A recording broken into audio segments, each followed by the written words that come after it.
This is Revathi. Welcome back to అందమైన కథల పొదరిల్లు. ప్రియమైన రాక్షసి ఎపిసోడ్ నెంబర్ 134. అసలే చిరాకుతో ఇంటికి వచ్చిన అశ్విన్కి ఆనంది నుండి ఎదురైన పరిస్థితి. ఆనంది ఏం చేసింది? కథలోకి వెళ్ళిపోయే ముందు దయచేసి వీడియోకి ఒక లైక్ ఇవ్వండి, అలాగే హైప్ ఇచ్చి వీడియోని సపోర్ట్ చేయండి. స్టోరీస్ నచ్చినట్టయితే మన ఛానల్ని సబ్స్క్రైబ్ చేసుకుని షేర్ చేయండి. ఇక కథలోకి వెళ్ళిపోదాం. తండ్రి అక్కడి నుండి వెళ్ళిపోగానే చేతిలో ఉన్న గన్నుతో అశ్విన్ హోమ్ మినిస్టర్కి గురిపెడతాడు. అది చూసి హోమ్ మినిస్టర్ ఒక్కసారిగా కంగారు పడుతూ చేతులు పైకెత్తుతాడు. ఆనందిని ఎటాక్ చేసే వెనక మీరు ఉన్నారని తెలిస్తే ఆయన కాదు, నేనే మిమ్మల్ని చంపేస్తాను. మీ ఇద్దరి మధ్య శత్రుత్వం ఏంటో నాకు తెలీదు. కాకపోతే ఆయన భార్య పిల్లల్ని దూరం చేసుకోవచ్చు, కానీ ఆయన మంచితనం ఏంటో నాకు బాగా తెలుసు. ఆయనకి మీరు శత్రువు అయ్యారంటే ఖచ్చితంగా మీ వైపు నుంచే ఏదో బలమైన కారణాలు, తప్పులు ఉంటాయి. ఆ కారణాలు ఏంటో తెలిసి మీ వల్ల ఆయన ఏదైనా నష్టపోయాడని తెలిసిందో, ఇవాళ ఆయన చేతిలో పెట్టిన మీ చావు ముహూర్తం రేపు నా చేతిలో ఉంటుంది అని చెప్పి గురిపెట్టిన ఆ గను తీసి హోమ్ మినిస్టర్ చేతిలో పెట్టి మైండ్ ఇట్ అని ఆవేశంగా చెప్పి బయటకొస్తుంటాడు. అశ్విన్ యాటిట్యూడ్ చూస్తున్న హోమ్ మినిస్టర్కి బాడీ నిండా చెమటలు పట్టిపోయాయి. అశ్విన్ కారు దగ్గరికి వచ్చేసరికి అమర్ డ్రైవింగ్ పక్క సీట్లో కూర్చొని కనిపిస్తున్నాడు. అశ్విన్ తండ్రిని కోపంగా చూస్తూనే కారు స్టార్ట్ చేశాడు. కాసేపటికి ఒక కాఫీ షాపులో అమర్ కూర్చొని ఉంటే అశ్విన్ మనీ పే చేసి 2 కాఫీ కప్పులు తీసుకుని వచ్చి టేబుల్ మీద పెట్టి తండ్రికి ఎదురుగా కూర్చున్నాడు. తండ్రిని కోపంగా చూస్తూనే కాఫీ తీసుకోండి అని అంటాడు. నువ్వు ఎలా అక్కడికి వచ్చావు అని అడుగుతాడు అమర్. పోలీస్ స్టేషన్లో మీరు ఒక్క మాట కూడా మాట్లాడకుండా అనుమానపడ్డం నేను చూశాను. మామూలుగానే అలా ఉన్నారేమో అనుకున్నాను. బయటకొచ్చాక మా అందర్నీ పంపించి మీరు ఉండిపోయారు. నేను అమ్మని తీసుకుని కారులో వెళ్తూ మీ మీద అనుమానంతో ముందుకు వెళ్ళలేకపోయాను. కొంత దూరం వెళ్ళి కారు ఏదో ట్రబుల్ ఇచ్చిందని అబద్ధం చెప్పి అమ్మని క్యాబ్ బుక్ చేసి పంపించాను. తిరిగి నేను బ్యాక్ వస్తుంటే మీరేదో కోపంగా ఆటో ఎక్కడం కనిపించారు. ఆ ఆటో ఫాలో అవుతూ వచ్చాను. ఆటో నెంబర్ క్యాచ్ చేశాను. కానీ మీకు నాకు చాలా డిస్టెన్స్ ఏర్పడి ఆ ఆటో మిమ్మల్ని డ్రాప్ చేసి వస్తూ ఎదురైంది. అక్కడ ఆ బిల్డింగ్ తప్ప ఇక వేరే హౌజెస్ ఏవీ కనిపించలేదు. అక్కడికే వెళ్ళి ఉంటారేమోనని తీరా నేను అక్కడికి వచ్చేసరికి మీరు హోమ్ మినిస్టర్కి రివాల్వర్ గురిపెట్టడం కంటపడింది అని చెప్పి కాఫీ కప్ తీసుకుని సిప్ చేసి ముందు కాఫీ తాగండి అని అంటాడు. కొడుకు ఏ ప్రశ్న అడుగుతాడా, ఏమని సమాధానం చెప్పాలని అమర్ కంగారు పడుతూనే కాఫీ కప్ తీసుకున్నాడు. అసలు కొంచెం ముందు వచ్చుంటే బాగుండేది, బట్ మిస్ అయ్యాను. చెప్పండి, ఆ హోమ్ మినిస్టర్ని చంపాలి అన్నంత ఆవేశం మీకెందుకు కలిగింది అని అడుగుతాడు అశ్విన్. అమర్ కాఫీ సిప్ చేసి చెప్పాను కదా అశ్విన్, మాకు మొదటి నుంచి కూడా గొడవలున్నాయి అని అంటాడు. అదే, అసలు ఆ గొడవలేంటి? బిజినెస్ పర్పస్ మీద మీకు ఆయనకి గొడవలు ఉంటాయనుకోవటానికి ఆ ఛాన్స్ లేదు. అతని మినిస్టర్, మీరు బిజినెస్ మ్యాన్. మరి మీ ఇద్దరికి గొడవలేంటి? దేని కారణంగా శత్రువులయ్యారు అని అడుగుతాడు. కొన్ని విషయాలు నువ్వు తెలుసుకోకపోతేనే మంచిది అశ్విన్ అంటాడు అమర్. అశ్విన్ కొన్ని క్షణాలు మౌనం వహించి తండ్రిని తీక్షణంగా చూస్తూ ముందు కాఫీ తాగండి అని అంటాడు.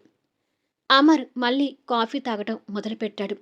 కొద్దిసేపటికి ఇద్దరి కప్పులు ఖాళీ అయి పక్కకు పెట్టారు.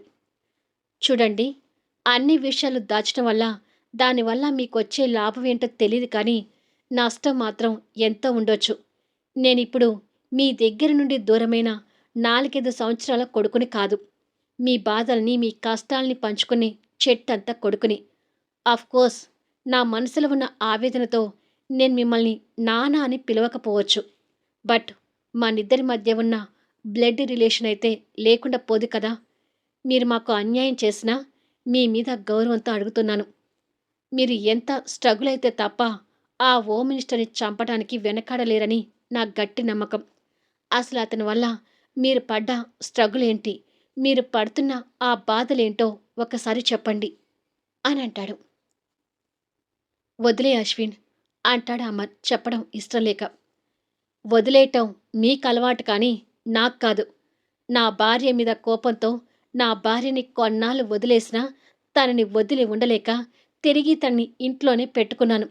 అది నా క్యారెక్టర్ అంటాడు అమర్ మనసుకు తగిలే విధంగా. కొడుకు ఆవేదన అమర్కి కూడా అర్థమవుతూ ఇంకా బాధపడుతుంటాడు. ఇప్పుడు నేను మిమ్మల్ని బాధ పెట్టాలనే ఉద్దేశంతో కాదు, మీ గురించి అంతా తెలుసుకోవాలనే ఉద్దేశంతో అంటున్నాను. మీ మనసులో ఉన్న ఆవేదన తెలుసుకోకుండా మిమ్మల్ని కదలనివ్వను, నేను కదలను అని అంటాడు. ఏదో ఒకటి చెప్పే వరకు అశ్విన్ వదలడు అని అమర్కి ఆ క్షణం అర్థమయ్యి, నేను హంతకుణ్ణి అని ఎలా చెప్పనురా అని మనసులో అనుకొని కొన్ని క్షణాల తర్వాత తిరిగి మాట్లాడుతూ, హోమ్ మినిస్టర్ తమ్ముడు నా క్లాస్మేట్, ఇద్దరం కలిసి చదువుకున్నాము.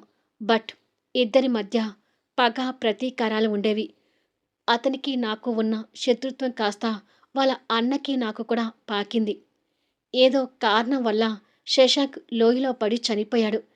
అతని తమ్ముణ్ణి నేనే చంపాననే ఉద్దేశంతో ఆ హోమ్ మినిస్టర్ నాకు శత్రువుగా మారిపోయాడు. అప్పటినుంచి అతనికి నాకు గొడవలు. ఆ కక్షతోనే అతను ఆనందిని చంపాలని చూశాడేమో అనే ఉద్దేశంతో నేను అతన్ని చంపబోయాను అని ఏదో పైపైన చెప్పుకుంటూ వచ్చాడు.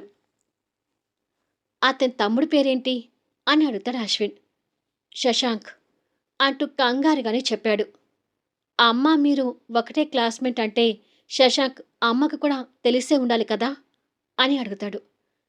ఏది చెప్తే ఏమవుతుందనే భయంతోనే తప్పక తెలుసు అని చెప్తాడు. అశ్విన్ తండ్రి మొహాన్ని తీక్షణంగా గమనిస్తూ, మీరు చెప్పింది నిజమే కావచ్చు, కానీ ఇంకా మీరేదో దాస్తున్నారని తెలుస్తుంది. ఇప్పుడు ఉన్న నిజాలు పూర్తిగా చెప్పలేకపోతున్నారని తెలుస్తుంది. కానీ ముందు ముందైనా చెప్పడానికి ప్రయత్నం చేయండి. పదండి, మిమ్మల్ని ఇంటి దగ్గర డ్రాప్ చేసి వెళ్ళిపోతాను అంటూ లేచాడు. కాసేపటికి అశ్విన్ ఆనంద నిలయం ముందు కారు ఆపి పక్కన కూర్చున్న తండ్రిని చూస్తూ, లేనిపోని ఆందోళన పెట్టుకొని మీ ఆరోగ్యాన్ని పాడు చేసుకోకండి. మీకు ఇష్టమైన మీ కోడల్ని మీ అల్లుణ్ణి కంటికి రెప్పలా కాపాడుకునే బాధ్యత నాది అని అమర్కి భరోసా ఇస్తుంటే అమర్ బాధగా నవ్వుకుంటూ, ఆనంది చైతన్య కాదురా, మీ ముగ్గురి మీద కూడా నాకు కంగారుగానే ఉంది. మీలో ఎవరికి ఏ కీడు జరిగినా నా గుండె ఆగిపోతుంది అని మనసులో అనుకొని, సరే జాగ్రత్తగా వెళ్ళు అని కొడుక్కి చెప్పి కారు దిగాడు. తండ్రి అంటే కోపం ఉన్నా ఆ క్షణం తండ్రిని అభిమానంగా చూస్తూ అశ్విన్ కారు స్టార్ట్ చేసుకుని బయలుదేరాడు. కారు కనుమరుగయ్యే వరకు అమర్ బాధగా చూస్తూ ఆనంది నిలయంలోకి అడుగుపెట్టాడు. ఆనందికి ఒక పక్కన నందిత, ఇంకొక పక్క ముత్యాలు తనకు నచ్చ చెప్పాలని చూస్తుంటారు. ముత్యాల చేతిలో భోజనం ప్లేట్ ఉంటుంది. నాకు యమా కావాలి, యమా వస్తేనే నేను భోజనం చేస్తాను, లేకపోతే లేదు అంటూ మారం చేస్తుంటుంది. అశ్విన్కి ఫోన్ చేస్తుంటే స్విచ్ ఆఫ్ వస్తుంది, కాసేపట్లో రావచ్చు, ఈలోపు నువ్వు భోజనం చేసి మెడిసిన్ వేసుకోవే అంటుంది నందిత. లేదత్తా, యమా వచ్చాకే నేను భోజనం చేస్తాను, అప్పటి వరకు నేను ఏమీ తినను.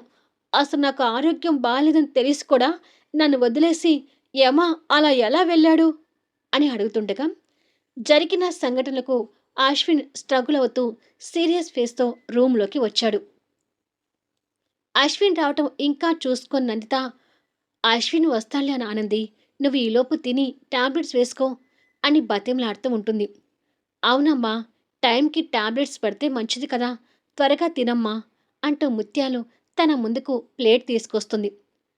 ఏమా వచ్చే వరకు నేను తినను అని ప్లేట్ని వెనక్కి నెడుతుంటే అది చూసి అశ్విన్ కోపం తెచ్చుకుంటూ ఆనంది అని గట్టిగా అరుస్తాడు. దాంతో ముగ్గురు తల తిప్పి అశ్విన్ లోపలికి రావడం చూస్తారు. అశ్విన్ ఏదో కోపంలో ఉన్నాడని నందితకి ముత్యాలకి అర్థమవుతుంది, కానీ ఆనంది మాత్రం అది గ్రహించలేక ఏమా వచ్చావా అంటూ సంతోషపడుతుంటుంది. అశ్విన్ దగ్గరికొచ్చి ముత్యాల చేతిలో ఉన్న ప్లేట్ చూసి, భోజనం చేయమని అంటుంటే తిననని చెప్పి చిన్నపిల్లలాగా మారం చేస్తున్నావేంటి అని తిడతాడు. అశ్విన్ సీరియస్ అయ్యేసరికి మొహం చిన్నబుచ్చుకొని బెదురుగా చూస్తుంటుంది. అశ్విన్ అలా సీరియస్ కావటం నందిత కూడా కాస్త ఆశ్చర్యపోతూ, తను తిననని అనడం లేదు అశ్విన్. నువ్వొచ్చే వరకు తిననని గొడవ చేస్తుంది అని అంటుంది. అదే ఆ గొడవ ఎందుకు చేస్తుందమ్మా? నేను రాకపోతే ఏంటి? తను భోజనం చేయలేదా? అంటూ సీరియస్ అవుతాడు. అశ్విన్ ఉన్న కోపం చూసి నందిత కూడా ఏమీ మాట్లాడలేకపోతుంటుంది. చనువు ఇస్తున్నాను కదా అని నెత్తికెక్కి కూర్చోకానంది అంటూ సీరియస్ అవుతాడు. అశ్విన్ తిట్లకు భయంగా మిడిగుడ్లు వేసుకొని చూస్తుంటుంది. ఇంకా చూస్తున్నావేంటి? ప్లేట్ తీసుకుని భోజనం తిను అని కసురుతాడు. వెంటనే ముత్యాల చేతిలో ఉన్న భోజనం ప్లేట్ అందుకొని టకటక భోజనం కలిపేసి గబగబా ముద్దలు నోట్లో పెట్టుకుంటూ ఉంటుంది. తను తింటుంటే అశ్విన్ సీరియస్‌గా ఉన్నాడు కానీ, తను భయంతో తినే విధానం చూసి నందితకి, ముత్యాలకి కాస్త నవ్వొస్తుంటుంది. ముగ్గురు అలా ఉండగానే ఆనంది సీరియస్‌గా ఉన్న అశ్విన్‌కి భయపడుతూ గబగబా భోజనం తినడం పూర్తి చేసి చెయ్యి ప్లేట్‌లో కడుక్కొని ముత్యాలకు అందిస్తుంది. ముత్యాలు ఆ ప్లేట్ పక్కన పెట్టి టాబ్లెట్స్ వేసుకోండమ్మా అంటూ ఇచ్చింది.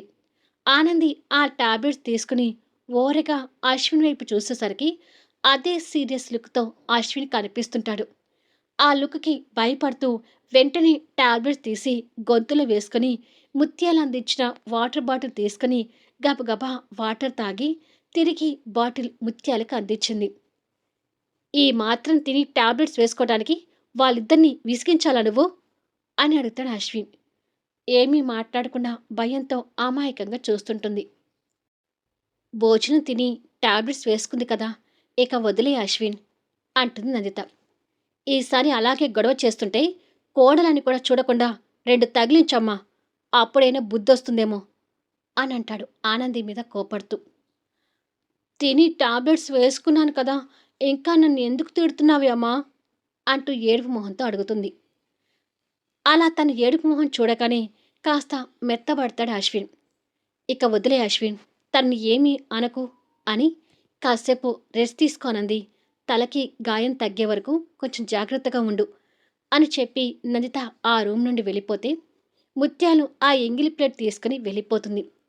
ఆనంది అలాగే కూర్చొని అదే ఏడుపు మొహంతో అశ్విన్ని చూస్తుంటుంది. అమ్మ చెప్పింది కదా!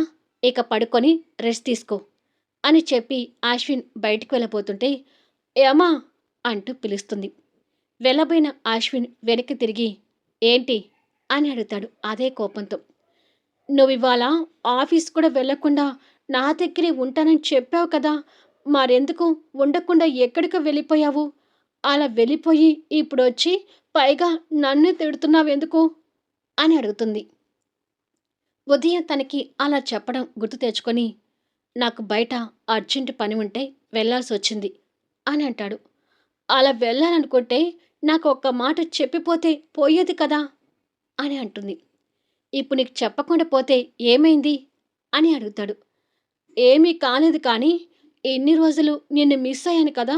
అలా ఈరోజు కూడా నిన్ను మిస్ అవుతుంటే నాకు బాధగా అనిపిచ్చి నీకోసం వెయిట్ చేస్తూ ఉన్నాను అని ఇన్నోసెంట్ ఫేస్‌తో చెప్తుంది.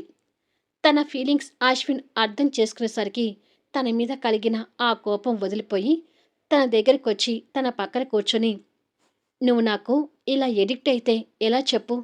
అన్నిటికీ తట్టుకొని ఉండాలి కానీ, నేను లేనని చెప్పి ఇలా గొడవ చేస్తారా?" అని అడుగుతాడు.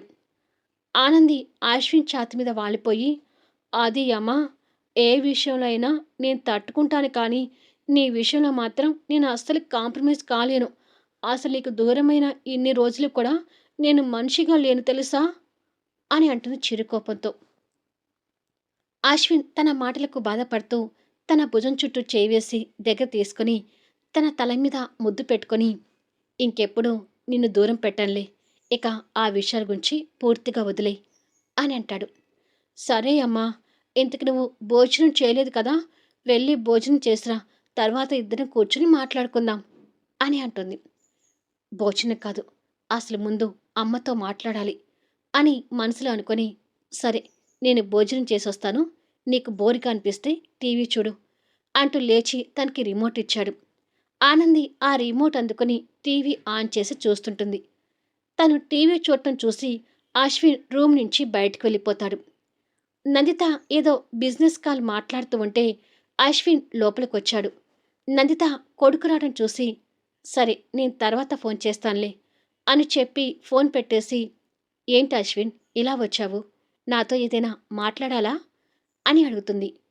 అవునమ్మా అని అంటాడు. దేని గురించి అని అడుగుతుంది. శశాంక్ గురించి అని అంటాడు. ఆ పేరు వినగానే ఎప్పుడు గంభీరంగా ఉండే నందితలో కంగారు కనిపిస్తుంటుంది. పైగా కొడుకు నోటి వెంట ఆ పేరు వినడం తనకి ఒక షాకింగ్‌లా ఉంటుంది. మళ్ళీ నెక్స్ట్ వీడియోలో కలుద్దాం. కథ నచ్చితే లైక్ చేయండి, హైప్ ఇవ్వండి, మీ అమూల్యమైన అభిప్రాయాలను తెలియచేయండి. అలాగే మన స్టోరీస్‌ని తప్పకుండా షేర్ చేయండి. Thank you for listening.